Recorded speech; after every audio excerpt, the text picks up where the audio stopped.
From KCRW, this is Left, Right, and Center. We don't have the Mueller report yet, but we do have the Attorney General's letter about the Mueller report. It says Mueller did not find conspiracy or coordination between the president's campaign and the Russian government. The president feels vindicated, but should he? Welcome to Left, Right, and Center, your civilized yet provocative antidote to the self-contained opinion bubbles that dominate political debate. I'm Josh Barrow. Later in the show, the president has made an unusual choice. He wants to put former editorial writer and fierce central bank critic Steve Moore on the Federal Reserve Board. Moore used to want a gold standard. Now he wants steep interest rate cuts like the president does. What could this move mean for the economy? The Trump administration wants the courts to throw out the Affordable Care Act, and the president wants Republicans to take up health care again. Why? Healthcare reporter Sarah Cliff will join us to discuss that, plus the Democratic debate over healthcare and surprise medical bills. All that, plus Betsy Devos and the Special Olympics, is coming up next on Left, Right, and Center. We'll be right back. On the newest episode of Nocturne. It wasn't just exhaustion. It was like I couldn't think straight. I couldn't remember words. I couldn't remember where I was, and I would drive and not know how I got to a certain place, or I would just kind of zone out and suddenly arrive at a location that I never intended to be at. But we really didn't know anything was wrong with me until I was 25 years old. Find Nocturne wherever you listen to podcasts. Welcome back to Left, Right, and Center. I'm Josh Barrow, your center and business columnist at New York Magazine. On the right is Rich Lowry, editor of National Review. On the left is Elizabeth Bruenig, columnist at The Washington Post.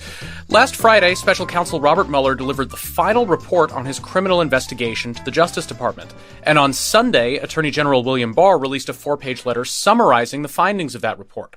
The letter quotes Mueller saying, "The investigation did not establish that members of the Trump campaign conspired or coordinated with the Russian government in its election interference activities." That's using Mueller's own definition of coordination, which is, quote, "an agreement, tacit or express, between the Trump campaign and Russian government on election interference." Mueller did not establish any such agreement. Mueller was not prepared to make a finding about obstruction of justice. He said, quote, "While this report does not conclude that the president committed a crime, it also does not exonerate him," unquote. But Barr and Deputy Attorney General Rod Rosenstein were prepared to make a finding. They have concluded that the evidence in the special counsel's report is not sufficient to establish the president committed an obstruction of justice offense. Of course, everybody wants to see what's in the underlying report, but that might take a while. The Justice Department is currently reviewing what to disclose. There are some good reasons for them not to release everything. There may be grand jury material that can't be made public, or material that is sensitive to still ongoing investigations. The president may also assert executive privilege over some evidence in the report. And it's likely that Democrats in Congress will sue over whatever they don't get to see. To discuss all of this, we're joined by Jonathan Chait, who's my colleague at New York Magazine, where he's a politics columnist. Hi, Jonathan. Hi. So actually, I want to start here with Rich. There's been a frankly gleeful reaction to this letter from the president, from conservative media, and dare I say, Rich, from you this week. It seems to me that the letter contains some good news for the president, but it's mixed. Why is this grounds for glee? Well, because it just seemed all along that the collusion theory was very unlikely, perhaps even preposterous, and certainly as the investigation was unfolding, was getting further away, not closer. You know, there were no espionage charges against anyone who is allegedly at the center of this. There were no conspiracy charges of anyone associated with the Trump campaign with Russia. Yet, the other side and some very prominent media outlets kept on hyping this story and suggesting that the major revelation was just over the horizon. And they're still kind of doing it now, saying we haven't seen the full report. So on the major charge that got this thing going, it appears mostly to be a clean bill of health. And there are a lot of people with eggs on their face that a lot of us thought would have egg on their face all along. And it's I have to say, it's a little satisfying to see that finally happen. Jonathan, is this a vindication for the president? No, and it's interesting that Rich is not, I don't think, even close to accurately describing the beliefs of people like me. I don't think I was arguing that the next revelation was over the hill. What I was arguing beforehand was that we already had proof of collusion as we understood the term collusion to mean before 2017. It's kind of become this weird term of art, but the idea that the Trump campaign was cooperating with Russia's election interference has been amply demonstrated. The question was whether this tripped any laws, whether there would be any kind of criminal implications for the cooperative relationship between the Trump campaign and Russia. And this was always a question. This was never anything that I expressed any real certainty about, and people I know didn't really express certainty about. And it turns out Mueller didn't find any laws that were broken. But the fact that they were working together, I think, is not really a question. Liz, there's been sort of this discussion about whether the media got over its skis here, and I think that partly depends on what people mean by the media. Yeah, I mean, I think that there were obvious sort of cultural moments where people who speak in public, which I think is a pretty fair, broad definition of the media, were obviously way overconfident. So if you think about the Saturday Night Live "All I Want for Christmas Is You" song directed to Mueller, and there were groups that put out, I think also around Christmas, sort of "Have Yourself a Mueller Little Christmas" song. And the implication was always by 2019, Trump will be in jail, or Donald Trump Jr. will be in jail, or members of the family will be removed from office or something like that. And that was certainly, you know, the great hope that was aired. And so it's hard to fault people for confusing the sort of good, solid reporting that did go on at places like the Washington Post, where they sort of said all along, doesn't look like a lot is happening here, wouldn't get too excited. And then the commentary and, if you want to call it, analysis that came out of other quarters of the media that was a lot more, if you want to say, optimistic. Rich, this just feels like a funny baseline to be measuring the president against. Basically, you look at his most overheated critics, of which there are many, and their like most dire predictions of what the president might have done and what might happen to him because of that. And because that doesn't come true, this ends up being a victory for the president. And yet, I think, to go back to Jonathan's point, and we've talked about this on the show previously, collusion in a colloquial sense occurred in the open. The president went out to a press conference and urged the Russians to find Hillary Clinton's 30,000 missing emails, and went out with public positive comments about positions that Russia wanted the U.S. to take in foreign policy, and made clear public demonstrations of his desire for the Russians to continue their interference activities on his behalf. Now, I don't think that was necessarily a crime. I'm not surprised by the finding that apparently exists in this underlying Mueller report that he wasn't able to establish a collusion crime. And I think it is fundamentally a political question what should be done to the president because of that. I think that's a matter for the voters. The voters, unfortunately, I don't think care a great deal about that. But I do think it's substantively important what happened in public. And I think this goes back to something that David Frum was saying a couple of years ago, that the problem with a special prosecutor here is that the key issue is not whether there was criminal activity, it's whether there was bad activity. Yeah, so if the line all along was that is very bad and unethical, that Trump and people around him didn't criticize what the Russians were doing, and he tried to obscure it, and he took every advantage of it, I think most fair people would say, yeah, that's true, and it was bad. But it was way beyond that. Our friend David Frum was on this program repeatedly, suggesting that there was some deeper conspiracy with no evidence. And when Katrina vanden Heuvel and I would say, let's wait for the evidence, he would have no interest in it. I mean, Jonathan, I have a lot of respect for Jonathan, but he wrote a piece raising the possibility that Trump was a Russian asset since 1987, that he could be controlled right now from Vladimir Putin. So that they went up, his critics went up the escalation ladder, and this wasn't just a fringe that was doing it. It was otherwise serious people were doing it. It was very people with big megaphones on cable TV, Rachel Maddow, doing it every single night and leading people to believe, kind of gleefully, that the whole thing was going to come undone, and this was the greatest act of treachery in American history.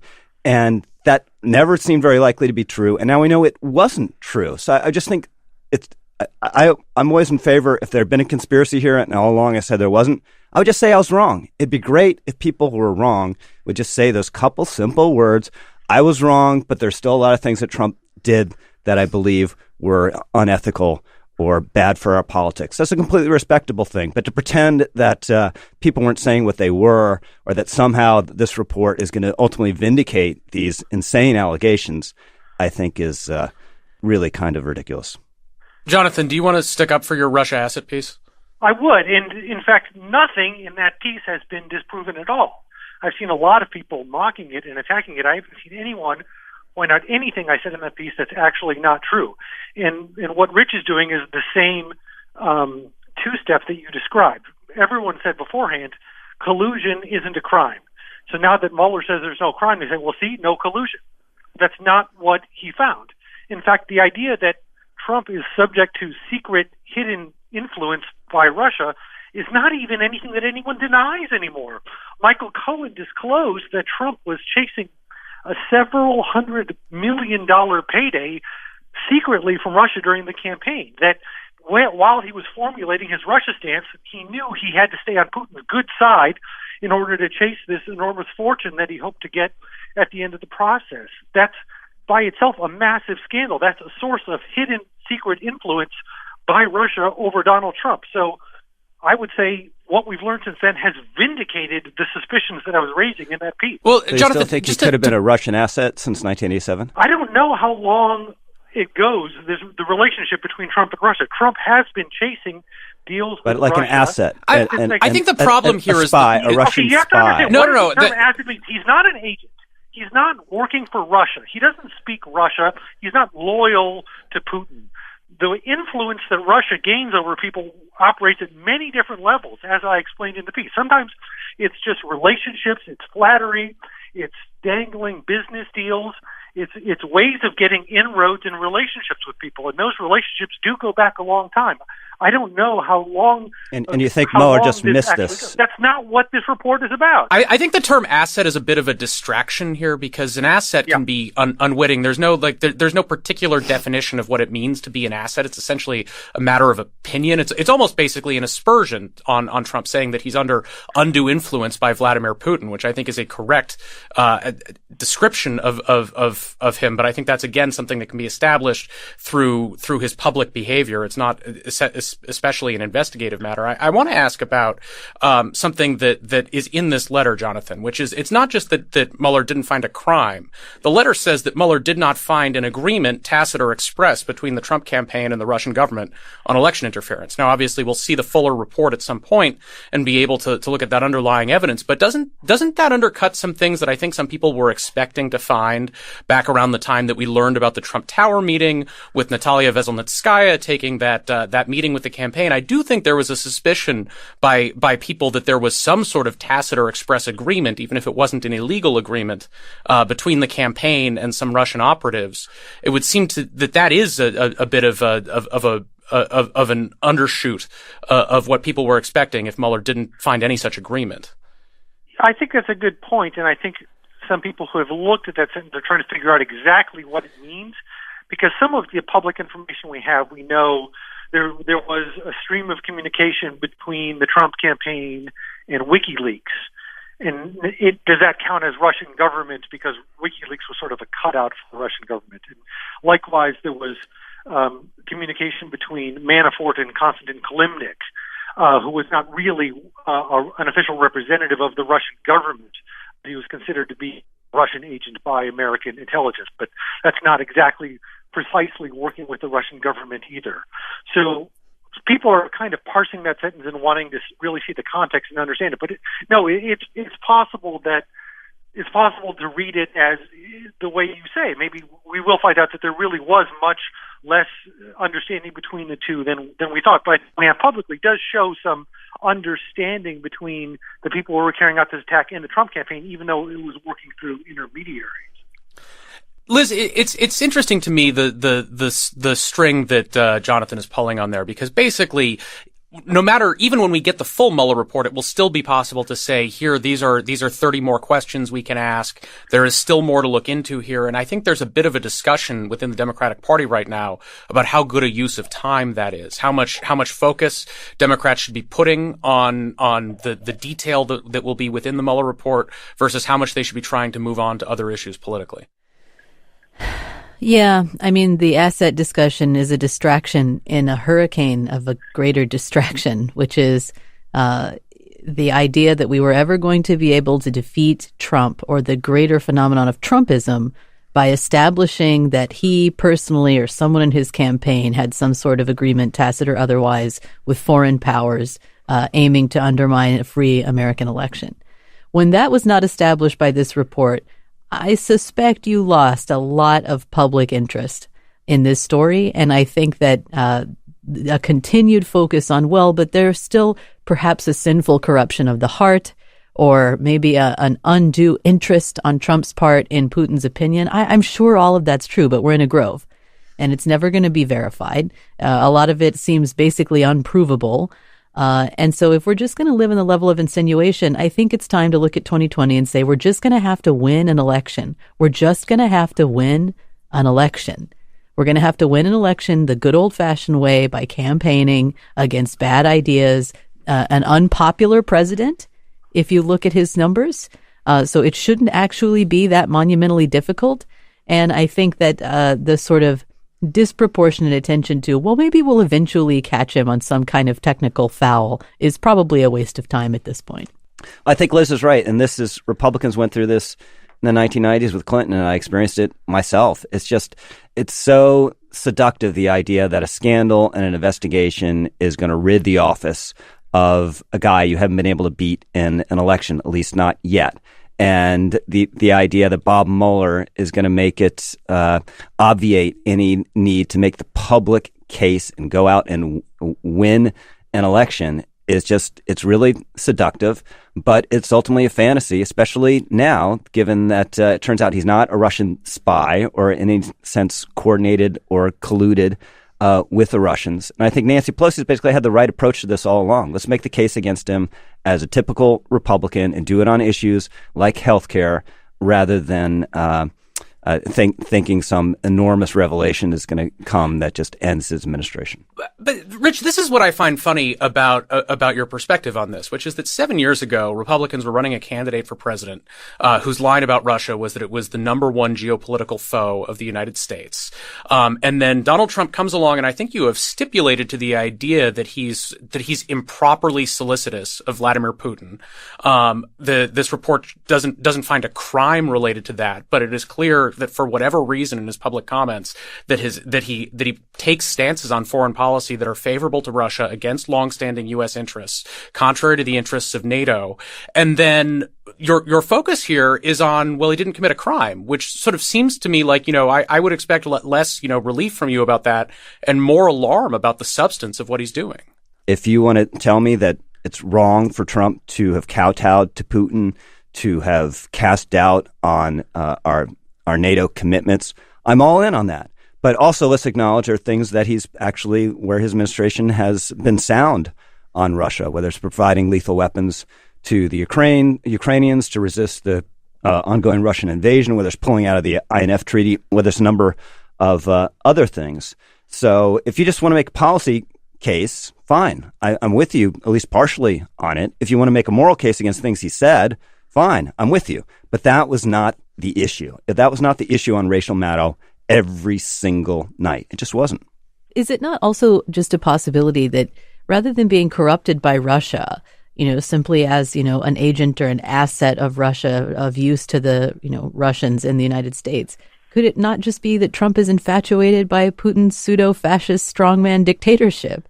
Right? I mean, that seems to be the more disturbing idea. Not that he's being corrupted with money or the usual ways that someone is tempted, but that he's tempted by a real fascist style of governance. I mean, isn't that the stronger point to make? Certainly both are true. There's no doubt. That's also consistent with the way he talks about Kim Jong-un and the statement that the White House put out just days ago that the president personally likes Chairman Kim from North Korea. I don't think anybody thinks that the president is being bribed by the North Koreans. Let's leave it there on the letter. I will be back with Rich Lowry of National Review, Elizabeth Brunig of The Washington Post, and Jonathan Chait of New York Magazine to talk about the Federal Reserve. You're listening to Left, Right, and Center.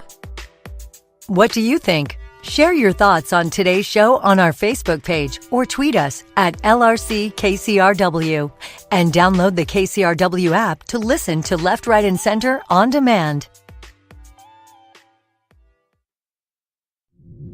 On the newest episode of Nocturne. It wasn't just exhaustion. It was like I couldn't think straight. I couldn't remember words. I couldn't remember where I was, and I would drive and not know how I got to a certain place, or I would just kind of zone out and suddenly arrive at a location that I never intended to be at.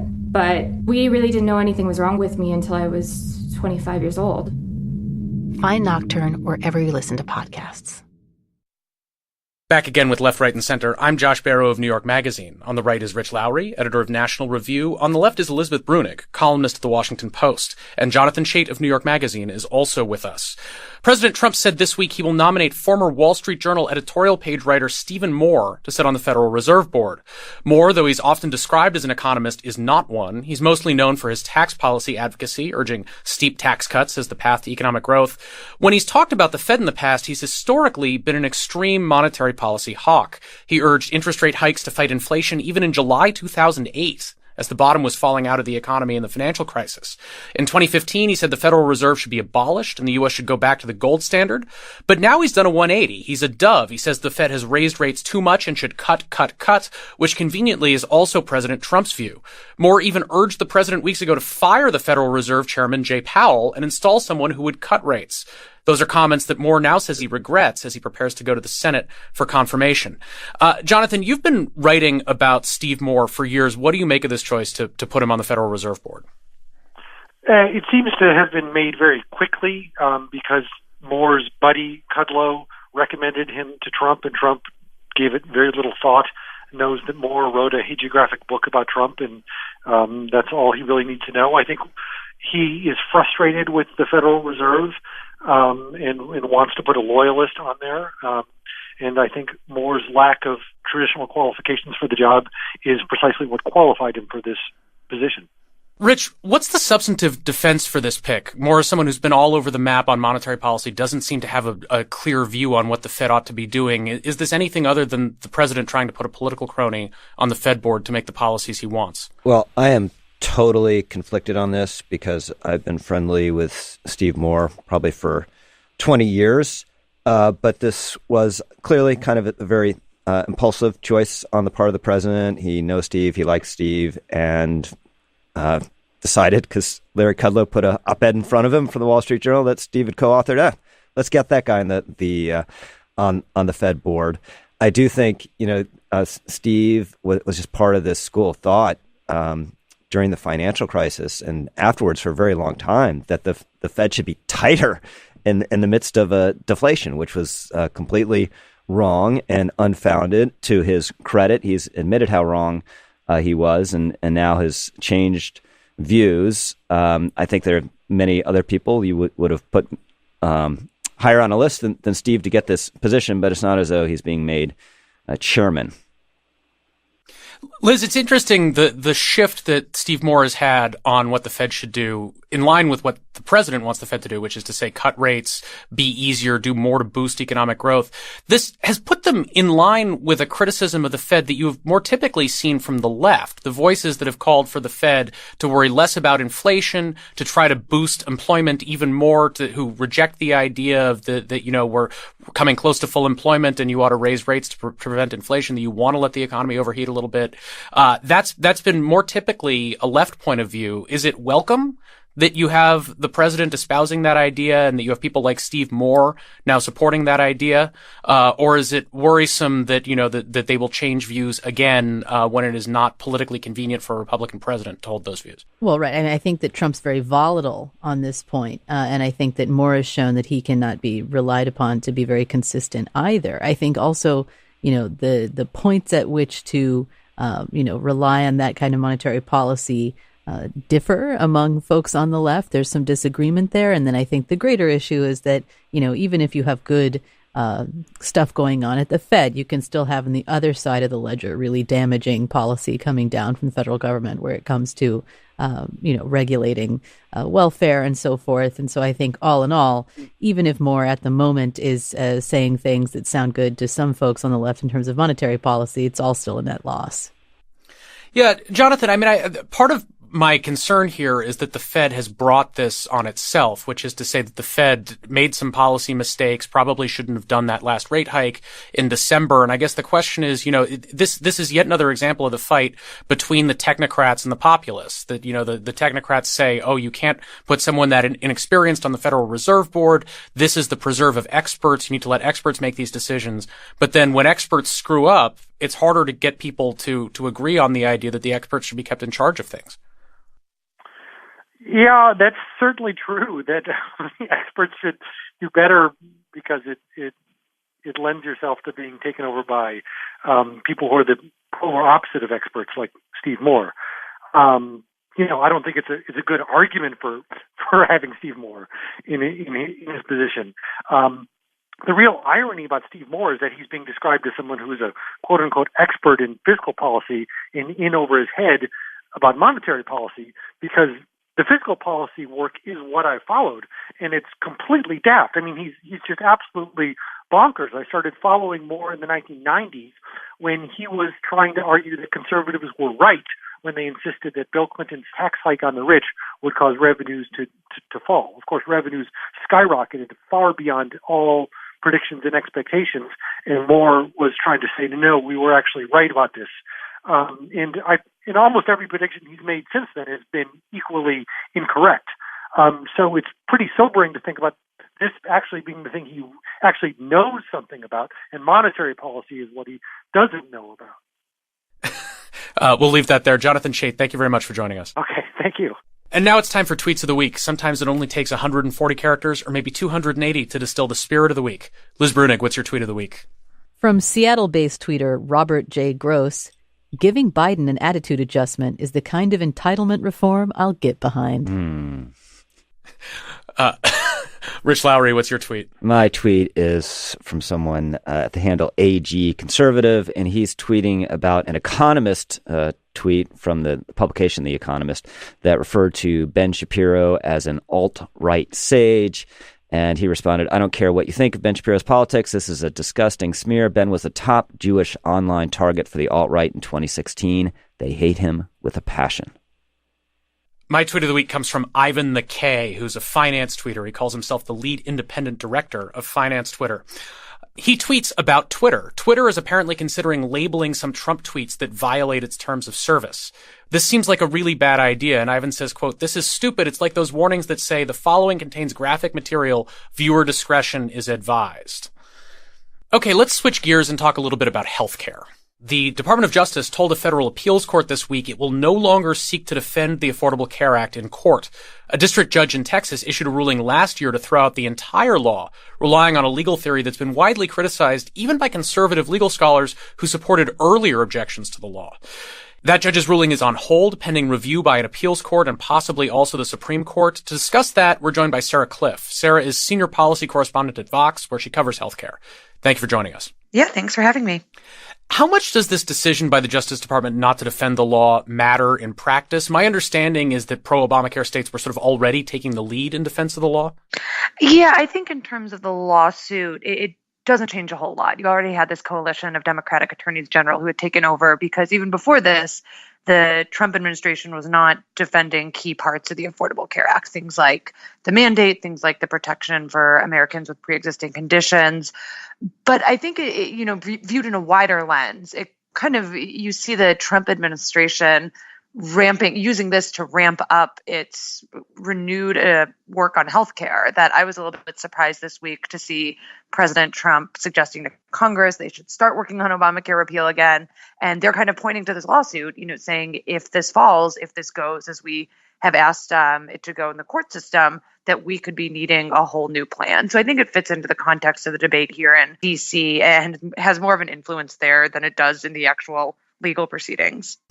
Rich, what's the deal with that? I think the president surprised a lot of people, even in the party, that he was going to focus again on health care. He wants Republicans to try again to come up with an Obamacare replacement plan. Why is he doing that? Well, I think he realizes not repealing Obamacare is a big promise that he didn't follow through on. And I think there are a couple ways in which this is crazy and a couple ways in which it at least points in a positive direction.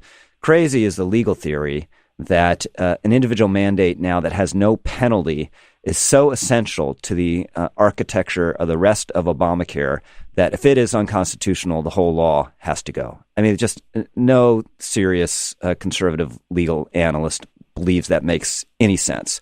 So this is very unlikely to succeed in the Supreme Court.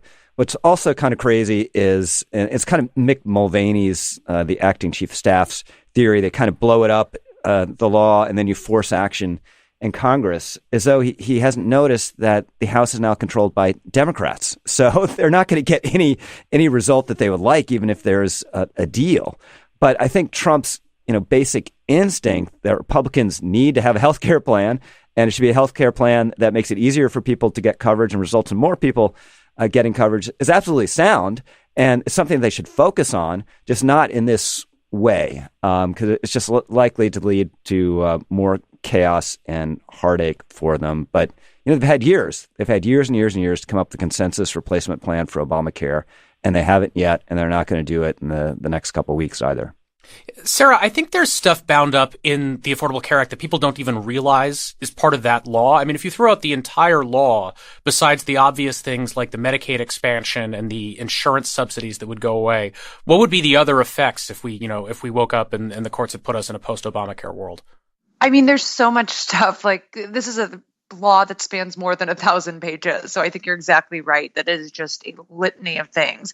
It includes things like the ability for young adults to stay on their parents' insurance until they're 26. That's a really popular provisions that many, many Republicans and Democrats have taken advantage of.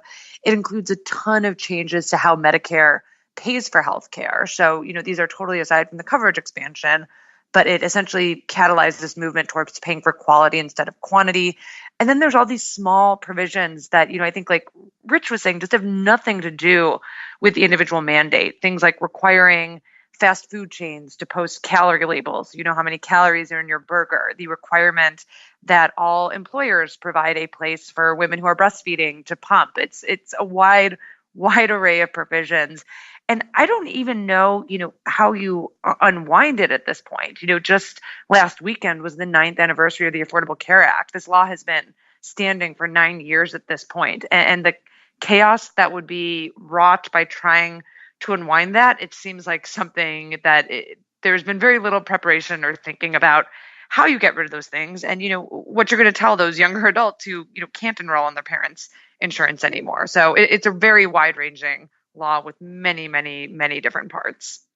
Liz, this legal move by the administration comes during a sort of push and pull within the Democratic Party about how to talk about health care. You have this tension between defending the Affordable Care Act as a key achievement of the Obama administration against Republican attacks versus contending that the healthcare system is still deeply flawed, even under the Affordable Care Act, calling for further reforms and even, in some cases, plans that would blow up the whole system, replace it with single payer. So I guess how does this affect how Democrats can talk about that? They have to be out there talking about the importance of this law while at the same time talking about the importance of repealing this law and replacing it with their own vision. Right. I mean, I think that for Democrats who do have a more radical vision on health care, like Bernie Sanders, I think the correct way to address it, and the way Bernie has been addressing it, to his credit, is to say only steps forward, no steps backwards. So the defense of the Obamacare provisions is a defense of pieces and parts of a law that were steps forward in a lot of cases, lengthening the amount of time that young people can stay on their parents' insurance, for example. And we're not going to peel that out and take a step backwards. But I think that you still have to place the emphasis, or it's wise to still place emphasis on taking steps forward, because there are other parts of the Affordable Care Act that people are not so happy with, that have been pretty troublesome, that are not solved by the more centrist, less radical healthcare plans like Medicare for America that have been put forward recently. So I think maintaining that focus on only steps forward on healthcare. So defense when that's what we have to do, but a focus on progress. Sarah, has there been a shift in the way Democratic presidential candidates are talking about health care? We sort of watched a few months ago, Kamala Harris did that town hall and very frankly said that her plan would do away with private health insurance plans that people have and in many cases like, and just sort of said, let's move on from that. I think people were a little surprised by how boldly she staked out that position. And my sense has been that other candidates have been a little bit less aggressive in the way that they talk about health care since then. Is there still great enthusiasm for single payer in the Democratic primary?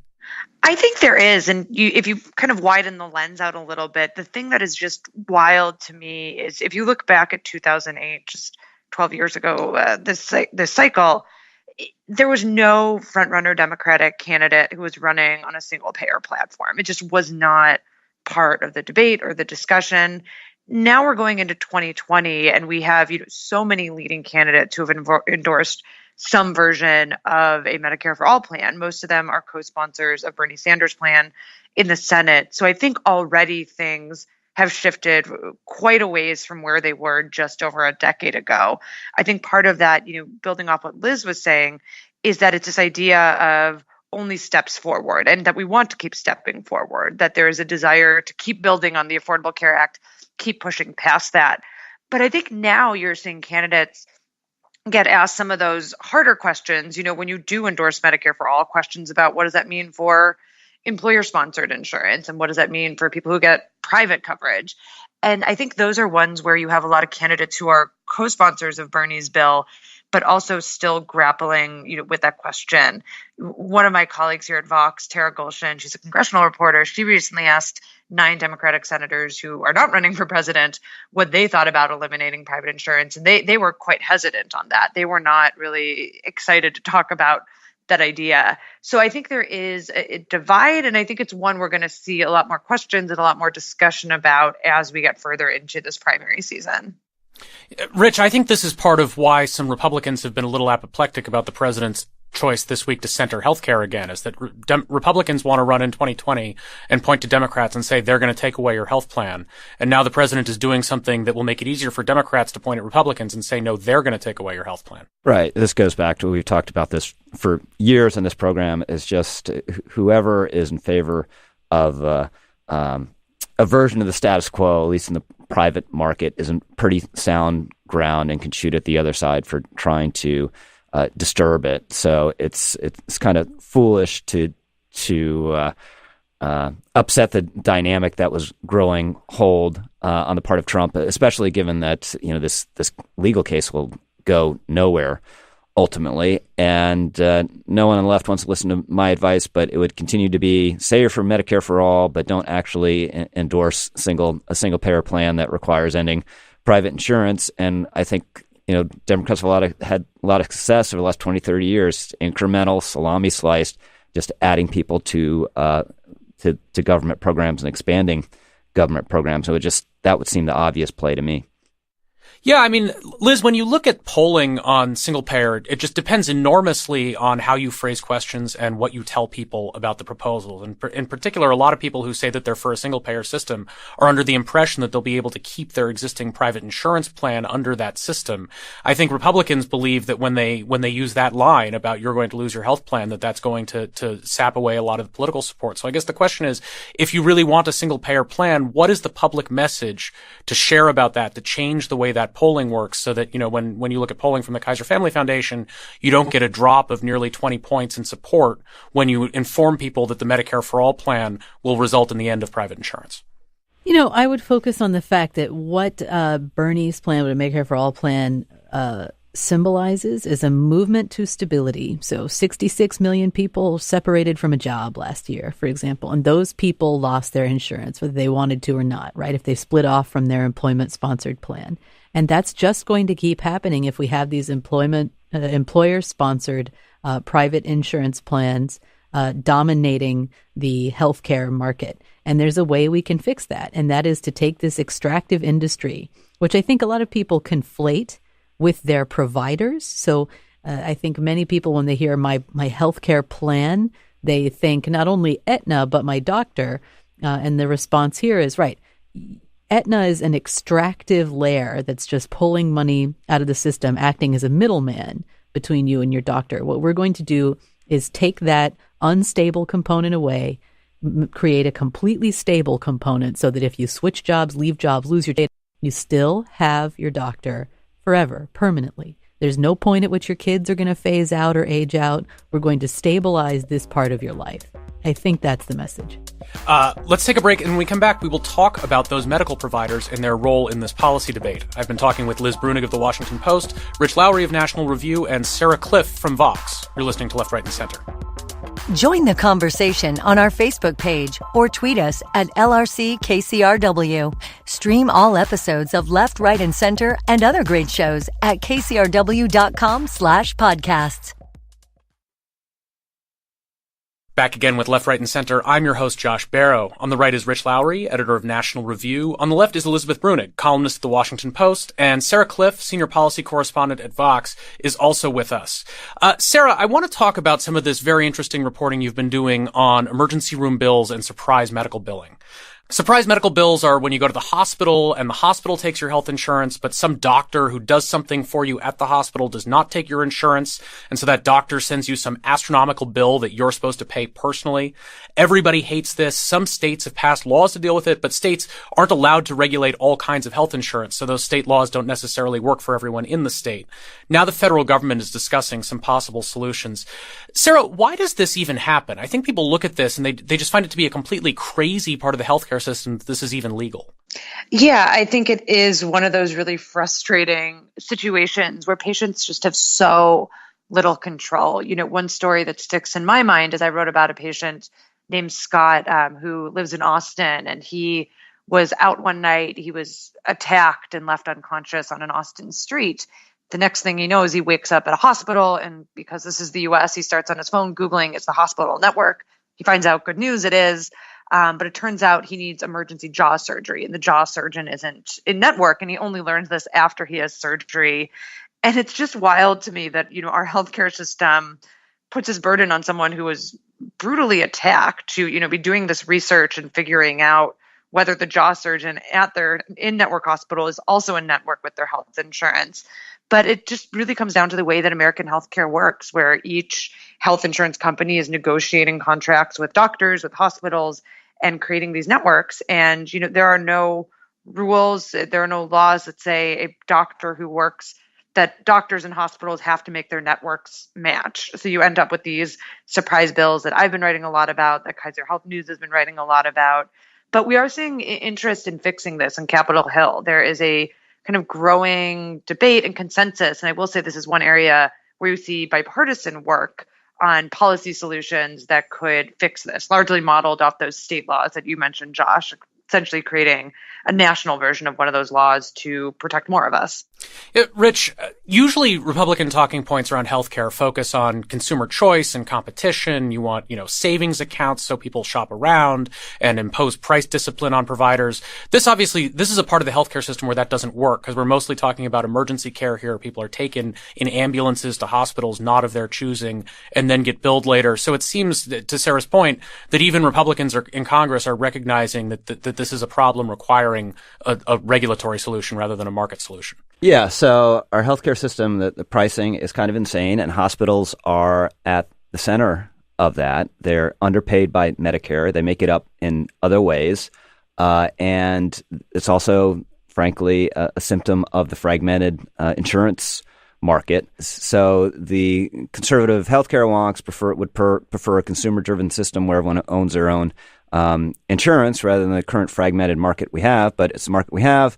And there obviously needs to be more transparency and accountability. Insurers should be pushing for that. And to the extent that Congress can do anything without doing more harm, they should as well. So, Sarah, what is the legal solution to this? When Congress talks about doing something about it, what rules do you impose to stop these surprise bills? So the thing that all the ideas have in common is essentially what you have is a dispute between a doctor or a hospital and a health insurance plan, where the provider says, I want to be paid more, and the insurer says no, or the insurer says, I want to pay less. And the idea is floating around Capitol Hill. They want to take the patient out of that dispute. What happens with these surprise bills is the insurance says, I don't want to pay as much as the doctor is charging, and the patient is pursued for the balance of that bill. So the practice is called balance billing. There are different approaches. The two that I see getting the most buzz up on Capitol Hill is one is just rate regulation, saying, okay, for these given services, you can only charge so much in an emergency situation. And usually those rates would be set as some percentage of Medicare payments, usually higher than what Medicare pays, because as Rich mentioned, Medicare is usually a lower payer. The other idea, which I actually think is kind of getting the leading idea in Congress right now, is to create an arbitration process. It actually, of all places, it steals a page from how salary arbitration works in baseball, where if the hospital and the insurer, they haven't come to an agreement on how much they should be paid, they have to go to an impartial arbiter. Each of them submits, here's what we think is the right amount for us to be paid. And that neutral arbiter is going to pick one of those two amounts. There's no revising your amounts. It's just you get one shot at it. And economists really like this approach because it creates an incentive for people to be rational. You're trying to impress this arbiter.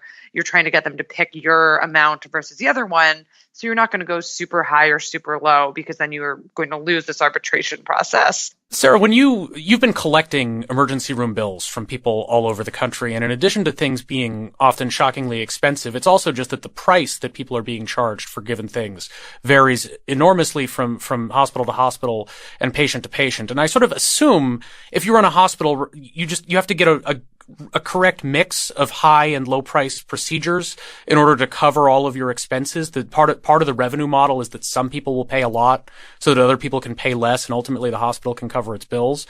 So I guess the question is, if you impose rules that make it difficult for the hospitals to charge some of those people really a lot of money, does that affect the way that the hospitals can do business and provide care? Are some hospitals going to be, no longer financially viable if you impose restrictions of these sorts? Or where does that cost get squeezed to in the system if you stop hospitals from overcharging certain specific people?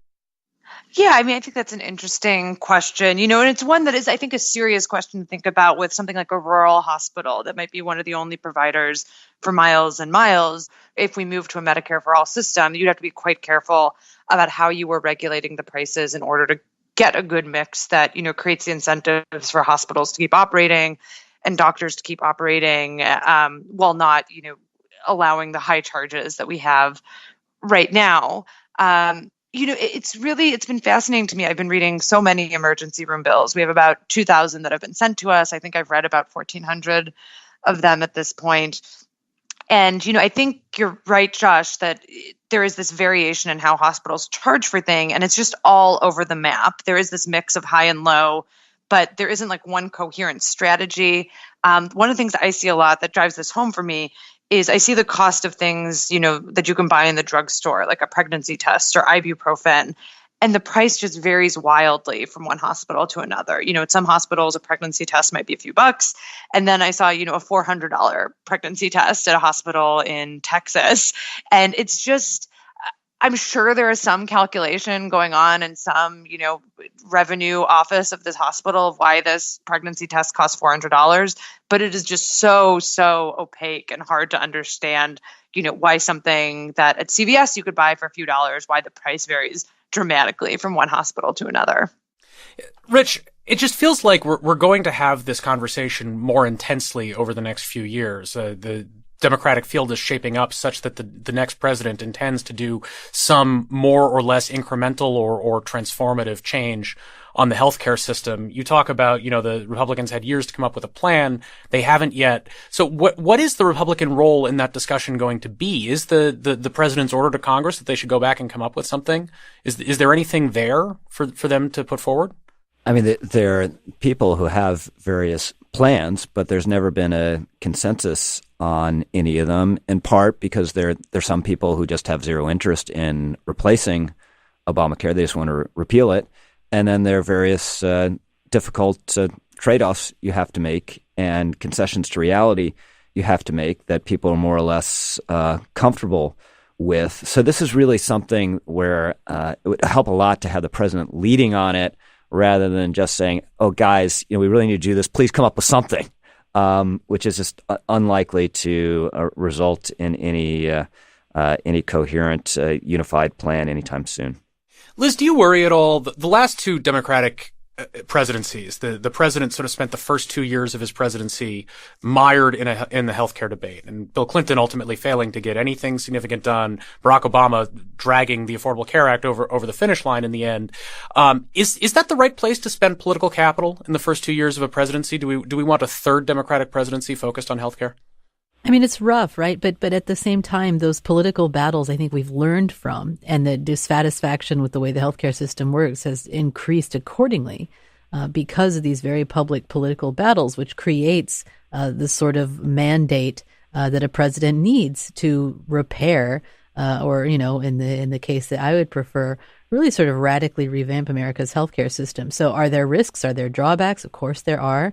But it is an extremely critical issue that we could tell from polling is very, very important to people. It factors into everyone's lives. And we have a real opportunity, I think, to make some honest progress for good. And so I think that you would be running certain risks, but I would still, at this point in time, support spending that kind of political capital in the first 2 years of a presidency. We're going to leave that there on healthcare. Sarah Cliff from Vox, thank you for joining us. Yeah, thank you.